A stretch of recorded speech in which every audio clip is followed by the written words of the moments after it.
David, je vais peut-être te passer la parole, peut-être pour que tu expliques pourquoi notre programme, parce que c'est une plateforme commune, c'est un programme commun qu'on défend, qu'on veut porter à l'Assemblée nationale, pourquoi le cœur de ce logiciel, c'est l'écologie, et l'écologie sociale.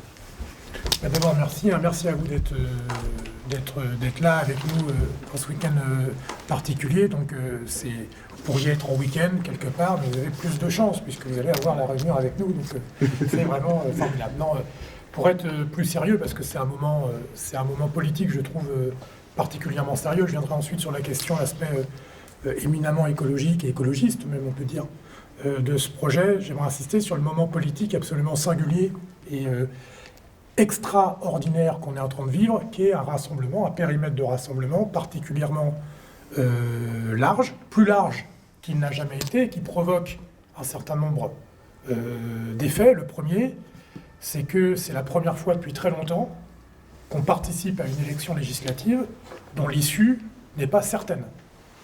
Avec la Ve République, l'inversion du calendrier, on avait été, d'ailleurs c'est une anomalie démocratique par ailleurs, c'est pour ça que nous sommes les uns et les autres, les unes et les autres, très attachés à ce qu'on appelle une 6e République, mais plus parlementaire en tout cas, et avec cette 5e République, ce régime présidentiel, et en plus l'inversion du calendrier, anomalie démocratique, les élections législatives, qui consistent à élire au Parlement, à l'Assemblée nationale, la maison du peuple français, les représentantes et les représentants des citoyennes et des citoyens, ces élections étaient de fait des formalités administratives.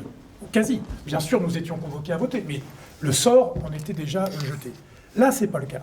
Ce qu'a réussi à faire ce rassemblement, NUPES, dont l'intérêt est inversement proportionnel à l'ergonomie du nom qu'il porte, mais l'essentiel, et peu importe le flacon, plutôt pourvu qu'on ait l'ivresse, cette coalition fait qu'on peut bousculer ces pronostics. Et je pense qu'en tant que citoyennes et citoyens, en tant que femmes, hommes engagés pour un changement important, clair, radical de ce qui nous paraît profondément injuste dans le monde et dans le pays dans lequel nous vivons, c'est une occasion dont il faut se saisir. Et moi, j'ai coutume de dire que si toutes celles et tous ceux qui ont voté pour Mélenchon, Jadot, Hidalgo ou Roussel le 10 avril dernier, au premier tour de la présidentielle, retournent voter le 12 et le 19 juin, nous serons majoritaires à l'Assemblée nationale et nous aurons un gouvernement d'alternance et de l'alternative dans notre pays. C'est aussi simple que cela. Donc je le dis parce que les uns et les autres, nous sommes en contact. Et à la dernière semaine, chaque jour, chaque heure qui nous rapproche du scrutin compte double. C'est exponentiel. Et donc tous les contacts qu'on peut avoir, toutes les personnes qu'on peut rencontrer, celles et ceux qui sont déjà convaincus, tant mieux, mais celles qui rechignent, qui se disent oui, mais quand même, Jean-Luc, il a dit ceci, ah ouais, mais Jadot, est-ce qu'on est vraiment sûr? Ah oui, mais machin, mais Émeric Caron, est-ce que j'ai... Tout ça, c'est pas un sujet, à mon avis, fondamental. Le sujet fondamental dans le temps politique dans lequel on est, c'est que on peut bousculer, on peut créer l'imprévu. On peut bousculer ce qui nous était présenté comme inéluctable. Et d'ailleurs, ce que le président de la République essaie de nous présenter comme inéluctable. Il nous dit en gros, l'affaire est déjà dans le sac, mais rassurez-vous, je vais créer un comité Théodule, je ne sais pas si vous avez entendu ça, pour faire du truc participatif. Quoi. Moi, je suis très attaché à la démocratie participative, mais je n'ai pas la même définition que Emmanuel Macron, qui, pendant toute sa mandature, a déployé un certain talent pour massacrer ce qu'était la démocratie participative. Je ne vais pas développer pour être plus long, mais ayons à l'esprit juste la Convention citoyenne pour le climat, on a vu ce qu'il en a été. C'est un double effet qui se coule quand on se conduit comme ça. C'est que non seulement les bonnes idées des citoyens de la Convention citoyenne pour le climat ne sont pas mises en œuvre, mais on abîme la démocratie, parce qu'on abîme la parole publique. Donc nous, je pense que dans le projet que nous portons en commun, il y a aussi cette volonté de réhabiliter la parole publique. Et ce qui n'est pas rien, dans un moment politique assez particulier.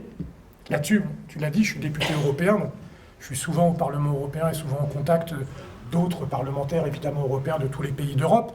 Et je crois qu'on n'imagine pas complètement en France, nous peut-être, parce qu'on est sensible à ça, mais encore, le choc, ce deuxième tour entre Macron et Le Pen, avec le risque de Marine Le Pen de devenir présidente, on ne mesure pas le choc, l'onde de choc que ça a représenté dans toutes les démocraties européennes et sans doute même au-delà. surtout avec le score à la fin, alors certes elle n'a pas gagné, mais de 42%. Et je crois qu'aussi ce deuxième tour présidentiel avec l'extrême droite aussi haute dans notre pays, c'est aussi quelque chose qui nous engage en tant que démocrate, en tant que militant de la justice sociale, écologique, démocratique. En fait, on ne peut pas faire comme si tout cela n'existait pas. Donc il y a un enjeu...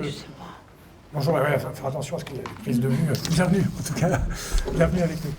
Donc, mon engagement pendant cette campagne législative, il fait écho avec l'engagement politique qui est le mien et celle de toutes les femmes et les hommes écologistes, de gauche, que sais-je, parce que c'est un moment absolument particulier. L'écologie. Tu y as fait référence. Moi, à l'élection présidentielle, je soutenais un candidat, celui d'Europe Écologie Les Verts, du pôle écologiste, qui s'appelle Yannick Jadot. Je veux dire les choses aussi simplement que ça. Je me suis découvert à la politique en tant qu'écologiste avant d'être de gauche. Et ce qui m'a amené à la gauche, d'une certaine façon, c'est au départ l'engagement écologiste. La conscience, au fond, que c'est peut-être ce qui distingue les écologistes des autres cosmogonies, des autres familles politiques qui ont précédé ou qui coexistent avec nous. C'est que la conscience, de la société et du monde des écologistes, c'est pas ethnocentré, c'est pas homocentré, c'est biocentré. C'est-à-dire qu'en fait, on a conscience, quand on regarde ce qu'il y a à faire dans notre société, non pas uniquement le point de vue de l'humain, bien sûr, il compte, mais le point de vue de tout ce qui vit. Parce que notre conviction est que nous sommes condamnés, appelés, conduits à coexister et vivre ensemble. Et il n'y a pas de vie sur notre planète. D'ailleurs, statistiquement, je crois que c'est quand on s'était vu la première fois, tu m'avais offert ton livre Antispécisme. Je crois que tu en parles très bien. C'était les premières pages m'avaient marqué sur statistiquement la chance incroyable pour que la vie apparaisse sur Terre et se déploie. En fait, il fallait, si on était des mathématiciens, moi je ne le suis pas, mais calculer la probabilité non seulement pour que la vie apparaisse et qu'elle nous conduise à nous, Homo sapiens, et à nous en tant qu'individus. Et à nous en tant qu'individus. Tout ça est insensé. Donc voilà, je ne vais pas partir trop loin dans les... Mais en fait, la pensée de l'écologie politique, c'est ramener à cette conscience-là les décisions politiques que nous prenons. Et c'est pour ça que je suis chez les écologistes et que on portait ça avec Yannick Jadot. Et pourquoi je suis à l'aise avec ce NUPES? Moi, je ne vais pas vous raconter que je suis d'accord avec tout, avec la France Insoumise et Jean-Luc Mélenchon. Mais comme je vous le disais précédemment, ce n'est pas le sujet. Mais moi, ce qui m'intéresse, c'est que, indubitablement, le centre de gravité de cette coalition politique n'a jamais été autant écologiste qu'elle l'est aujourd'hui. Nous, les Verts, on a coexisté dans des coalitions diverses et variées avec le Parti socialiste, etc., qui lui-même d'ailleurs a évolué, certes en partie par la force des choses, mais c'est toujours positif d'évoluer. C'était pas aussi central. Là, moi, je n'utiliserai pas les mots de planification écologique ou quoi, mais au fond, peu importe. La conscience de dire qu'on ne pourra pas transformer notre pays sans avoir au cœur le fait de prendre en compte et d'appréhender la question écologique est indiscutablement centrale dans le programme qui nous réunit, et qui est aussi un programme de gouvernement, parce que j'en ai pas parlé, mais c'est encore une fois miraculeux dans notre pays d'avoir réussi à construire un programme de gouvernement de coalition. Ça n'arrive jamais. D'habitude, on élit le président, j'allais dire ou la présidente, mais enfin ça a toujours été un garçon, on élit le président de la République, le programme c'est lui. En fait, on a beaucoup moqué Jean-Luc Mélenchon sur la République, c'est moi, enfin tous les présidents qui sont... Et Macron le premier, lui, c'est la France, c'est lui, la République, c'est lui, le programme, c'est lui, le gouvernement, c'est lui, l'Assemblée nationale, c'est lui, tout le temps. Et donc, moi, je crois que justement, quoi qu'il arrive, ce que nous proposons est différent.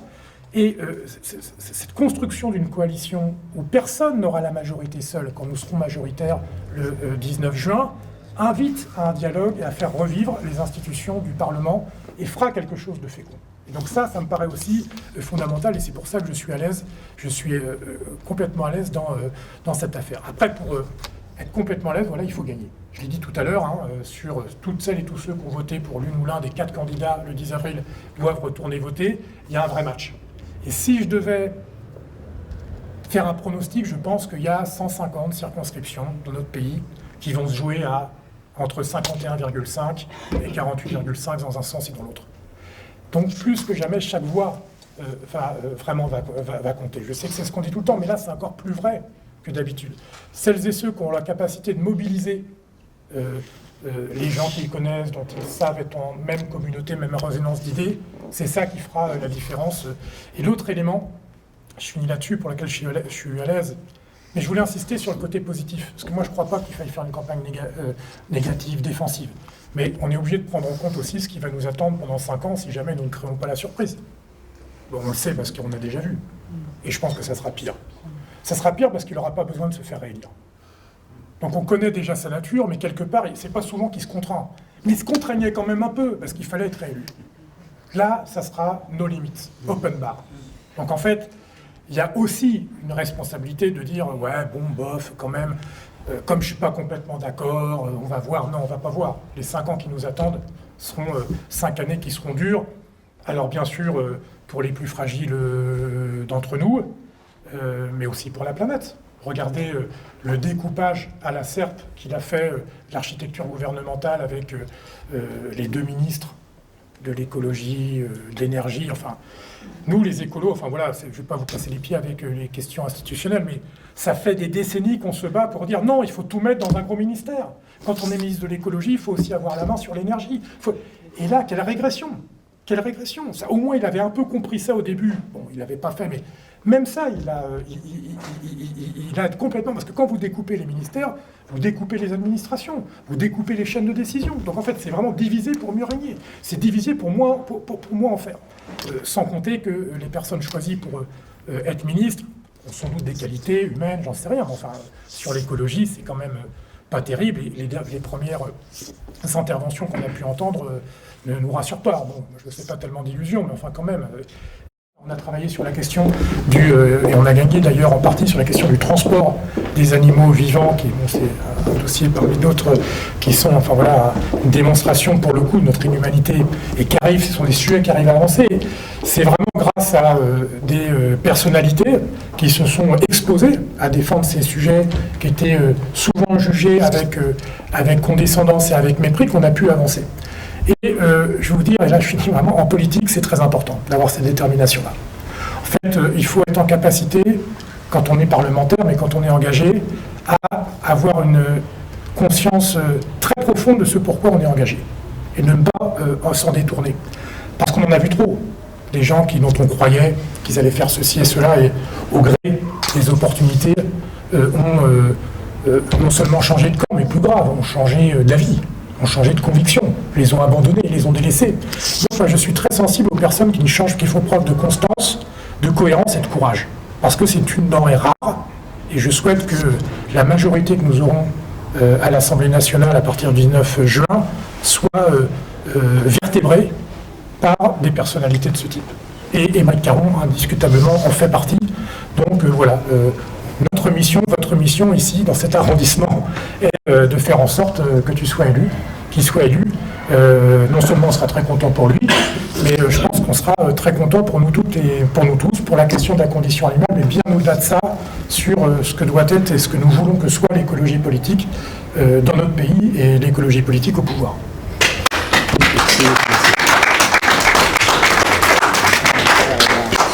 Merci beaucoup, David, ça me touche beaucoup, non seulement ton soutien, mais tes mots qui dépassent même le soutien, mais que j'assimile aussi à une marque d'amitié. Merci beaucoup.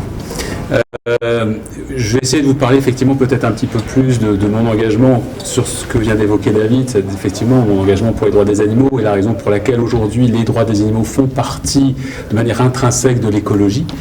Je vais essayer de ne pas être trop long parce que je pourrais en parler pendant 2 heures. Je propose, je sais pas, peut-être un petit quart d'heure et puis comme ça on peut avoir un temps d'échange, ça peut toujours être intéressant, il peut y avoir des questions.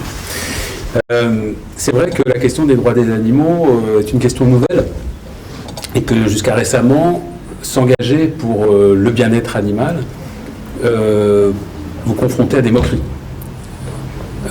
Lorsque j'ai sorti mon premier livre sur le sujet, il y a une dizaine d'années, j'ai été reçu un peu comme un extraterrestre sur les plateaux. Je n'étais pourtant pas le premier à m'engager sur cette question, mais c'est vrai que dans l'ère moderne, là, c'était quelque chose qui était encore, jusqu'à très récemment, vu comme une sensiblerie, une forme d'esthétisme dont on pouvait très largement se passer, voire même une superficialité.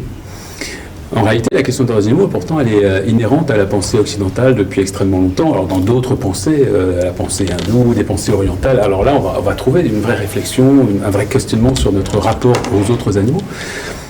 Mais chez nous, il y a des choses qui se sont écrites assez tôt. Montaigne, déjà, nous expliquait qu'il ne fallait pas voir les animaux comme des objets, mais il a écrit des très jolies pages sur les rapports avec son chat, par exemple, en disant, ben voilà, on voit très bien quand on joue avec son chat que c'est un être qui pense, qui a des sentiments, qui a des réactions, et que lorsque lui, il écrit ça, bon, c'est déjà vu un peu comme une bizarrerie. Mais à partir on va dire vraiment, après on pourrait citer tout un tas d'auteurs qui vont s'y intéresser au fil des siècles, mais sachant, je vais faire un raccourci vraiment, je vais faire vraiment 2 minutes, là on voudrait faire 1 heure, mais c'est vrai que le nom qu'on cite toujours pour expliquer le début du calvaire des animaux dans une construction vraiment articulée de notre pensée vis-à-vis des animaux, c'est Descartes. Descartes qui va nous expliquer que les animaux ne ressentent rien, ne pensent rien, même si c'est plus complexe que ça. En réalité, il y a d'autres pages où il revient un petit peu sur cet aspect définitif de son affirmation, mais en gros, c'est ça, c'est l'animal-machine. Donc, et ça, la vision de l'animal-machine, on va la conserver, nous, en France, pendant extrêmement longtemps. Même s'il y a des auteurs comme Hugo, par exemple, Zola, qui vont récemment commencer à nous interpeller en nous demandant de regarder les animaux autrement. Hugo a écrit des très beaux textes, par exemple, sur les animaux tués à la chasse. Hugo a été le président d'honneur de la première société anti-vivisection, parce que la question des droits des animaux, elle va commencer à émerger en France au début du 19e siècle, avec une loi qui est restée assez célèbre, qui est la loi Grammont en 1851, qui est la première loi de protection animale. Au même moment va naître la SPA, d'ailleurs. Et la loi Grammont, c'est quoi? C'est une loi qui empêche de fouetter son cheval dans la rue. Ah.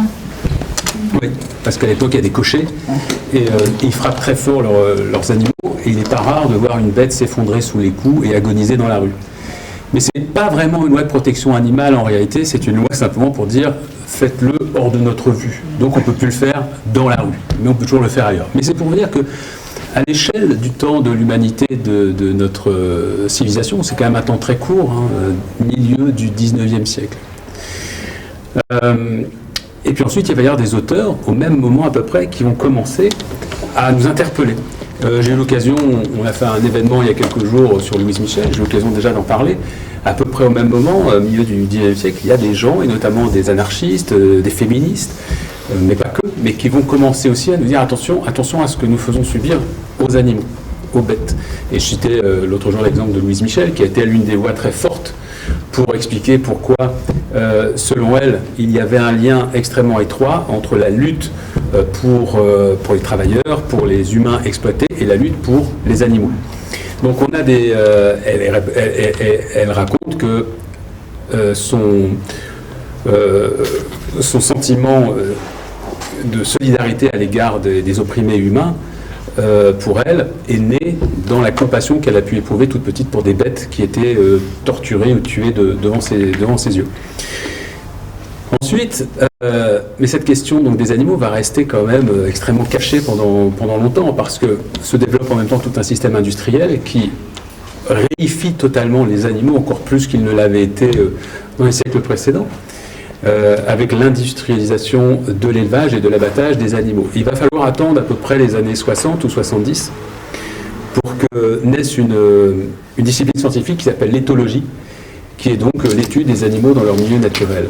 Et l'éthologie va faire énormément de bien à notre corpus pour pouvoir mieux comprendre qui sont les animaux avec lesquels on cohabite. Et là, on va se rendre compte, grâce à certaines études, que bien évidemment les grands singes, par exemple, on a des éthologues extraordinaires, et Jane Goodall, par exemple, on pourrait en citer beaucoup, sur les oies, Conrad Lorenz, il y a beaucoup de gens qui vont se mettre à étudier quelques animaux, et qui vont nous faire comprendre que ces animaux ne sont pas du tout ceux qu'on croyait pendant des siècles. Et donc on va comprendre que les animaux non humains, alors parce que oui, ça aussi c'est une petite digression que je devrais faire, mais quand même, depuis Darwin, donc Darwin, l'origine des espèces, 1859 de mémoire, Darwin explique que nous sommes des animaux, ce qui est à l'époque un revirement total par rapport à ce qu'on imaginait. Puisqu'on imaginait qu'il y avait d'un côté l'homme, puis de l'autre côté des animaux avec lesquels on n'avait quasiment aucune relation. il va dire non, nous sommes nous-mêmes des animaux, et puis son diagnostic va être complété au fil des siècles. On sait maintenant qu'on est des animaux, qu'on appartient à la famille des grands singes, qu'on s'est séparé de nos ancêtres les plus proches, les chimpanzés, il y a à peu près 8 millions d'années. Mais tout ça, ça nous oblige à repenser complètement notre rapport. Imaginez, on ne descend pas du singe, on est des singes. Alors, cette simple phrase, et je me souviens que lorsque je la prononçais sur un plateau il y a 10 ans, là encore on me regardait comme quelqu'un de très étrange. Comment cet homme ose affirmer que je suis un singe? Bah oui, moi je l'affirme, mais moi aussi j'en suis un. Et il n'y a aucune honte à avoir. C'est d'ailleurs peut-être là l'un des sujets les plus fondamentaux pour moi, c'est cette honte originelle que nous cultivons et nous entretenons par rapport à notre animalité. Alors qu'en fait, ça ne devrait pas être perçu comme une honte, mais au contraire comme une fierté, et comme ce fil qui nous permet de comprendre tout ce qui nous entoure. À savoir que nous sommes cousins, non seulement avec les autres singes, mais également avec les vaches, avec les cochons, avec les poissons. Ce sont des cousins plus ou moins éloignés en fonction de l'espèce, en fonction de l'histoire du vivant. Le simple fait que nous ayons complètement changé notre manière de catégoriser le vivant. Vous savez que pendant longtemps, en gros, le vivant, ça a été vu un peu comme une forme de pyramide. Et puis en haut, il y avait l'être humain, et en dessous, il y avait toutes les espèces. Étant entendu que nous étions au sommet de la création et que tout le reste avant, c'était un petit peu des essais infructueux, voilà, qui avaient pour but d'arriver à la réalisation suprême, qui serait immuable. Nous, il n'y aurait plus rien après nous.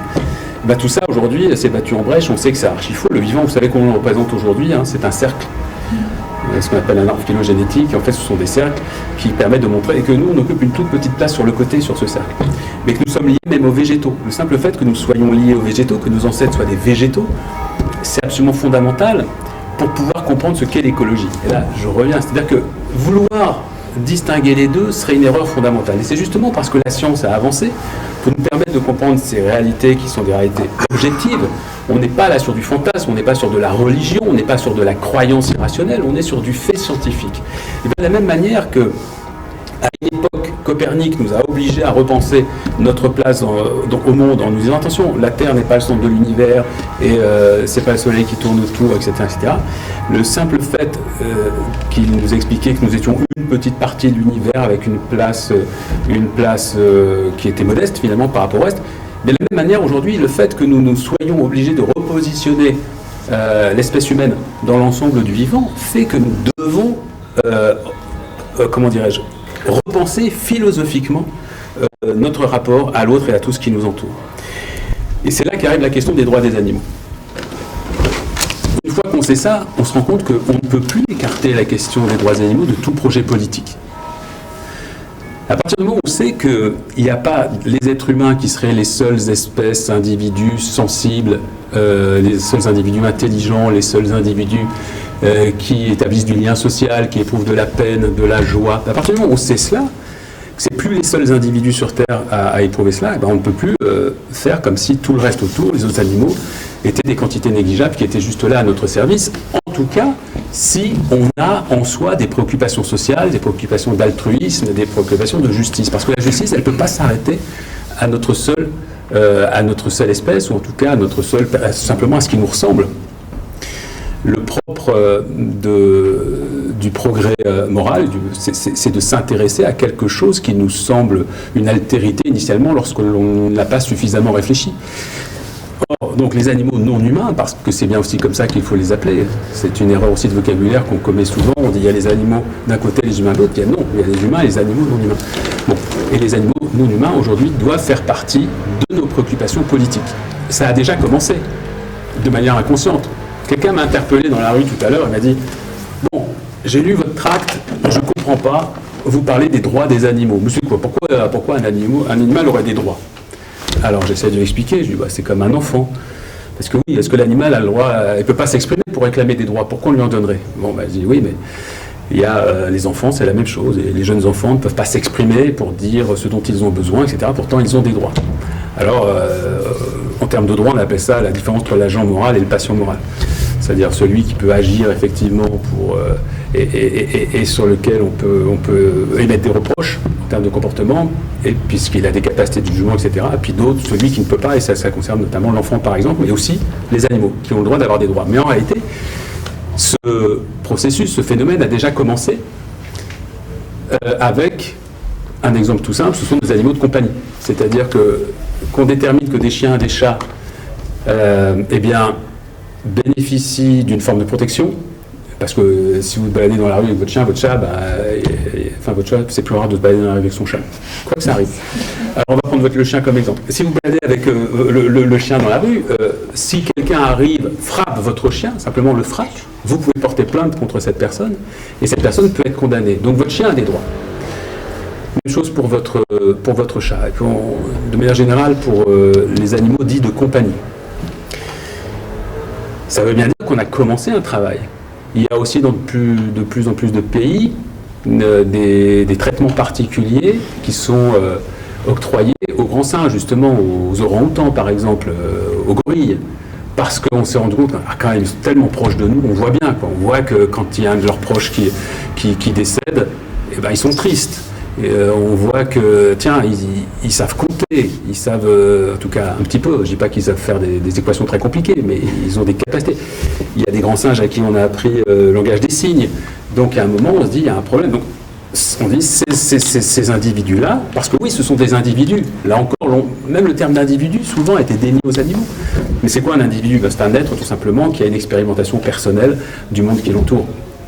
Donc ce sont des individus, parce que le singe A, il ne pense pas comme le singe B. Il ne voit pas de la même manière. Mais c'est la même chose avec les cochons. On mange. Le cochon A ne pense pas comme le cochon B. Il n'éprouve pas la même chose, et c'est pas... Voilà, ce ne sont donc pas des objets. Donc en tout cas, ces droits des animaux ont déjà commencé à se développer dans le monde. La question c'est, on va jusqu'où? Parce que jusqu'à présent, on a fait un système extrêmement imparfait, extrêmement irrationnel. Et c'est la question que les philosophes de l'éthique animale, auxquels je me suis beaucoup intéressé, et ce sont effectivement les livres auxquels faisait référence David. Je me suis beaucoup intéressé à l'éthique animale moi-même. Et c'est les questions que posent des gens comme Peter Singer, qui est un philosophe australien qui a écrit La libération animale en 1975, et qui a commencé le premier à populariser le terme de spécisme. Et d'antispécisme, donc même si ce n'est pas lui qui l'a inventé. Le spécisme, nous dit-il, c'est une logique qui consiste à faire des différences de traitement entre des animaux qui ont pourtant les mêmes caractéristiques d'intelligence et de sensibilité. Typiquement, pour bien comprendre cela, je prends toujours l'exemple du chien et du cochon. Puisque le chien et le cochon, eh ben, grosso modo, ils ont à peu près les mêmes capacités d'intelligence, les mêmes capacités de sociabilité. Le cochon étant même jugé comme plus intelligent que le chien. On peut également leur apprendre à retenir leurs prénoms, ils obéissent aux ordres. En fait, grosso modo, c'est à peu près... Voilà, on pourrait avoir les mêmes relations avec le cochon et le chien. Simplement, nous avons fait un choix qui est complètement arbitraire et qui consiste à dire le cochon, on le fait rentrer dans nos maisons pour des raisons d'ailleurs qui s'expliquent historiquement très simplement. Pourquoi, le cochon, le chien, pardon. Le chien. Pourquoi le chien? Ben non, mais le lapsus, voilà. Bon, ceci dit, il y a des cochons qui rentrent dans des maisons aussi. Mais c'est moins courant. C'est moins courant. Surtout ici, dans le 18e. C'est vrai, ça se fait moins. Ou alors après, ça crée des problèmes, parce qu'il y a aussi des gens qui achètent des petits cochons, et puis après ils grossissent, et là, ça devient un problème. Mais le chien, c'est pourquoi le chien, au début, le chien qui est un... Hey, hello. T'as vu?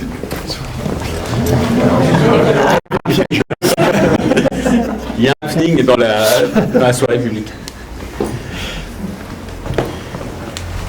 Le chien, en fait, qui est de la famille du loup, vous le savez, hein, le chien, c'est un loup domestiqué. Donc, initialement, c'est le chien, il est là, il va se rapprocher. Ça saute pas aux yeux quand on voit un Yorkshire, mais... Non, pourquoi il y a des Yorkshires? En raison des manipulations génétiques de l'être humain. C'est-à-dire qu'on va créer ensuite des races. À l'époque, bon, ça se fait par croisement, hein, tout simplement. Mais on va créer des races en fonction de nos besoins. Donc à chaque fois, on manipule le vivant. C'est pour ça que la question des animaux, c'est une question éminemment d'écologie. On est déjà dans la manipulation du vivant et dans l'idée de créer des animaux à notre service. C'est comme ça qu'on va créer des espèces de vaches particulières, les plus productives, et ainsi de suite. Et donc les chiens, l'idée, les loups qui deviennent des chiens, c'est qu'au départ, ils doivent protéger... ils sont un peu attirés, ils rôdent. Alors ça a été domestiqué, il y a le chien, il faudrait que je revoie... j'ai pas tous les chiffres en tête, il y a 15 000 ans, je crois, à peu près. Donc, avant même les débuts de l'agriculture, initialement, ils rôdent autour des campements, les loups, pour récupérer des restes, etc. Bon, la connexion va commencer à se faire avec le chien. Et puis après, entre le loup et l'homme, il va devenir chien notamment parce que les hommes comprendre qu'ils ont une utilité à conserver ces chiens qui leur tiennent compagnie, qui peuvent garder aussi les endroits, les lieux. Bref, il y a comme ça une cohabitation naturelle qui va se créer. Les chats, c'est une autre histoire encore. Mais les chats, il y a aussi l'histoire de l'intérêt. Les chats vont être utilisés à un moment pour chasser les souris. Et je sais que ça concerne certaines personnes. Non, j'ai quelqu'un de mon équipe, Rita, qui a un petit problème avec une souris chez elle. En ce moment, j'essaie de la convaincre d'essayer de traiter ça pacifiquement, mais j'ai du mal. En tout cas, voilà. Vous vous rendez compte qu'à chaque fois, lorsqu'on... alors, c'est pas juste domestiquer, parce que domestiquer, on appelle animaux domestiques tous les animaux avec lesquels nous avons un lien proche quotidien. Donc, même les animaux qu'on tue, comme les vaches ou les cochons, sont considérés comme des animaux domestiques. Mais les animaux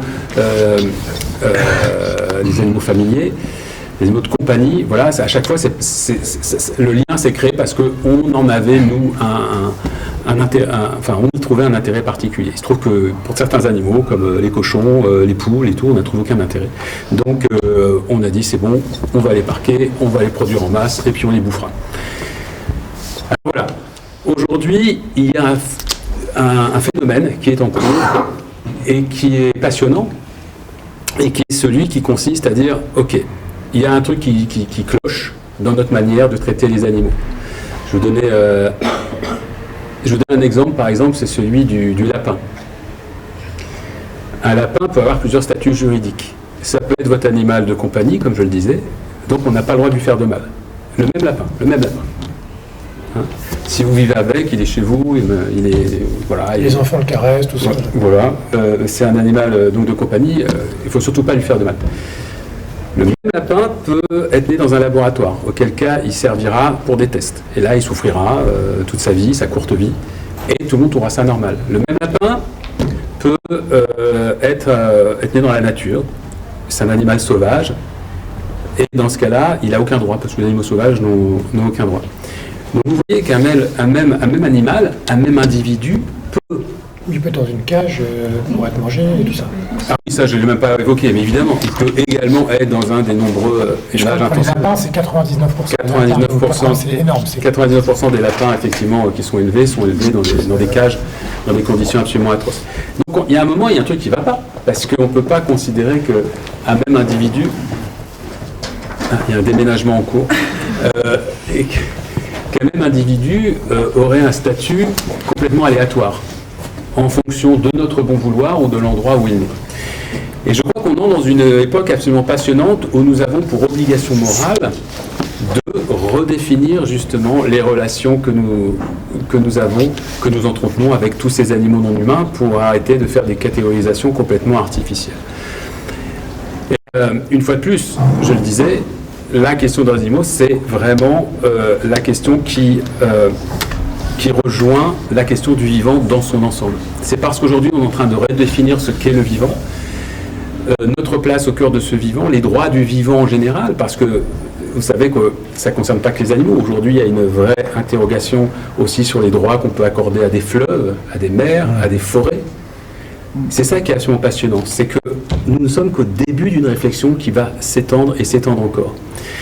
Je fais juste m'insister là-dessus, parce que tu viens d'en parler, avec un risque, c'est qu'il y a toute une réflexion, je pense qu'au niveau européen, c'est par l'idée de donner des droits à la nature, il y a aussi l'idée, du coup, de lui donner un prix. Ouais. Il y a tout un débat qui est très dangereux, d'ailleurs, sur la financiarisation de la nature, ouais. etc. Parce que c'était juste pour placer cette petite incise-là, parce que c'est effectivement dans ce maelstrom de réflexion, comme toujours, on peut aller vers une direction qu'on souhaite nous, ouais. Et une direction qui est, encore une fois, la financiarisation de tout ça, la prénaturation. Alors, ça permet d'enchaîner sur une autre idée que tu évoques, et qui est fondamentale aussi, je trouve, pour comprendre ce qu'est l'écologie politique. L'écologie politique est une matière en mouvement. Il y a des fondamentaux, c'est-à-dire que moi, l'écologie que je porte, et je suis sûr que David va tirer les mêmes références, elle va chercher chez René Dumont, elle va se chercher chez André Gortz, mais aussi, moi, je vais aller la chercher chez Arne Næss, un philosophe norvégien qui a inventé l'écosophie, où là, on entre vers autre chose, justement, parce que il y a eu pendant longtemps une vision de l'écologie politique qui considérait que nous devions avoir, même dans notre manière de protéger le vivant, une vision utilitariste. C'est-à-dire qu'on considère qu'on va protéger le vivant pour ce qu'il peut nous apporter. Donc on va protéger quelques loups parce que c'est nécessaire à un écosystème. On va protéger les forêts parce qu'on a absolument besoin dans le cycle de la vie, et ainsi de suite, voilà, le CO2, et ainsi de suite. Et puis, il y a une autre vision, j'étais Arnonès à l'instant, mais qui est philosophiquement différente, qui consiste à dire la protection du vivant, on peut l'envisager d'une autre manière, c'est considérer que le vivant a une valeur intrinsèque, a une valeur en lui-même. C'est que chaque entité de vivant sur cette planète a le droit d'exister, indépendamment du service que nous en retirons. Et ça concerne bien évidemment en premier lieu les animaux. C'est-à-dire qu'à partir du moment où on veut accorder des droits aux animaux, ça veut dire telle girafe, tel cochon, il a le droit d'exister. Même si moi ça ne me rapporte rien en termes d'argent. C'est pour ça que je rebondis sur la financiarisation.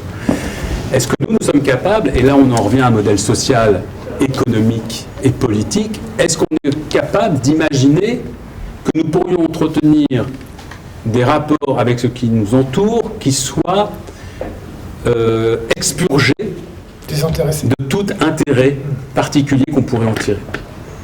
Et moi, c'est ça qui m'attire profondément dans l'écologie, c'est que je pense que oui. Comme dans le rapport à l'autre. C'est-à-dire que je pense que dans les rapports que nous entretenons les uns avec les autres, il sera assez pervers, malsain, que l'on établisse nos relations en fonction de l'intérêt qu'on imagine que l'autre, qui devient notre ami, pourrait nous apporter ou pas. On va essayer d'estimer l'autre en lui-même, pour ce qu'il est, pour ses valeurs, pour son caractère.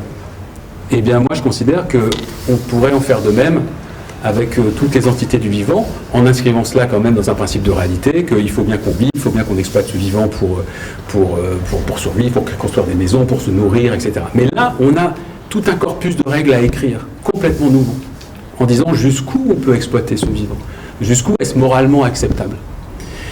Et c'est ça, l'écologie nouvelle, c'est un chantier. Pour moi, je considère réellement que l'écologie politique est une nouvelle voie politique qui n'a pas encore été exploitée. Et c'est la raison pour laquelle, et je vais en terminer là, si vous avez des questions à nous poser, ça nous permet d'avoir un petit temps de dialogue, c'est la raison pour laquelle, après avoir écrit des livres, après m'être beaucoup interrogé toute ma vie, parce que moi je suis écologiste depuis que je suis adolescent, j'ai pensé que là le moment était venu, parce qu'il y avait d'abord le programme de Jean-Luc Mélenchon, l'Union populaire, maintenant cette nouvelle union, qu'il y avait enfin un programme, par exemple, qui commençait à imaginer l'incarnation politique de ce que je suis en train de vous raconter. C'est-à-dire que quand j'ai vu, par exemple, que la phrase mise en exergue du programme de Jean-Luc Mélenchon à la présidentielle était l'harmonie des êtres humains entre eux avec la nature, je dis quand même, un programme politique qui met en exergue l'harmonie des êtres humains entre eux et avec la nature, c'est quelque chose d'absolument inédit, c'est un formidable espoir. Et c'est mieux que l'humain d'abord. Alors ça, j'ai toujours été contre. Tu sais bien, quand je voyais l'humain d'abord, moi, mes cheveux se hérissaient. Mais non, pas le vivant d'abord. Voilà, donc je vais en terminer là-dessus. J'espère que ça peut aussi peut-être lever éventuellement certaines ambiguïtés, parce que ces sujets-là ne sont pas encore forcément toujours bien compris. Je me rends compte qu'on pose encore parfois des questions, même si la cause animale, ce qu'on appelle la cause animale, je pense aujourd'hui, prend quand même de plus en plus de place dans l'espace public et dans les esprits de chacun et de chacune. Mais il peut y avoir encore parfois des incompréhensions, voire des caricatures sur les motivations qui nous poussent, nous les militants des animaux, à